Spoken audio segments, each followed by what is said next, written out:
So for me, feminist leadership is about embedding equality, inclusion, fairness and justice in every action that I take as a leader, using my power, using my authority to ensure that that happens in the organization. It's also about courage and urgency. We know that to get an equal world, we need to change systems. We need to change the status quo. And that will always come with a pushback or with naysayers. And therefore it needs courage and persistence and urgency to constantly be on that journey. So those are the two main elements for me.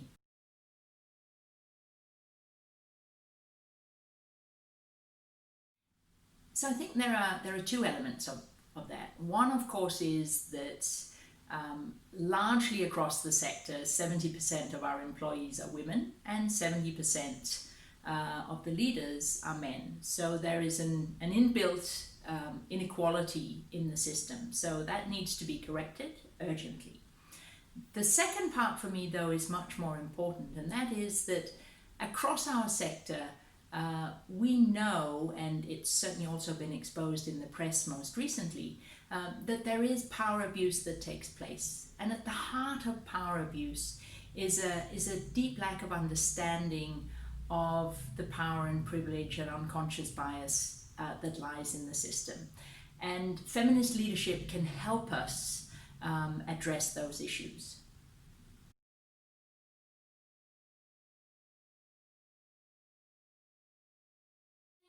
Feminist leadership is something that we're exploring every day at Plan International, and we are questioning it in many ways. So, two examples.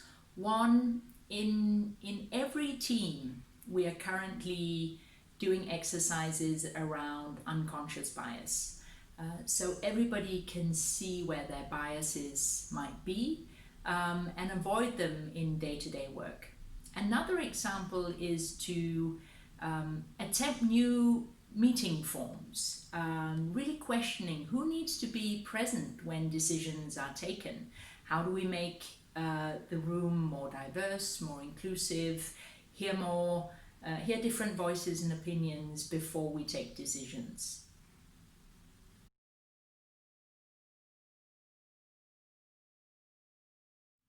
I think the biggest challenge is, again, maybe two things. One is that the word feminism itself still ignites fear for some, resistance from some, and just lack of understanding. So there's a lot of definitional, both jargon out there, but also definitional work that needs to be done.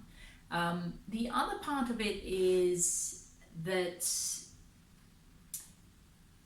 in many different cultures, conversations about leadership, conversations about gender, conversations around equality are not conversations that happen on an everyday basis. So we're up against both systemic forces and cultural forces to even start the conversation.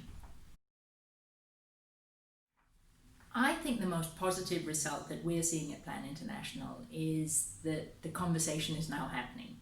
It's happening in every leadership team across the organization. We just had a global leadership conference where power and privilege was at the heart of the agenda. The conversation is happening. Conversation about feminism, about gender, about equality and inclusion, about youth participation. And it's not just happening here in the global center, but it's happening in every single part of the organization. But we're also going a bit deeper. We're looking at abuse of power. We're looking at abuse in many, many forms. And we are also seeing greater reporting on misuse of power in the organization. So I think there are many positive things that are happening because the conversation has started. I think the main lesson is that introducing feminist leadership truly is a journey. It cannot come as a diktat from a global center or from the global CEO. It has to be a journey that every individual in an organization goes on. It also has to be accompanied by a sense of lack of judgment by everybody else. We cannot end up in a situation where somebody sits in judgment of somebody else's feminism or how feminist they are. For this to be truly inclusive and actually carry the values of feminist leadership, we have to help everybody come on the journey with us.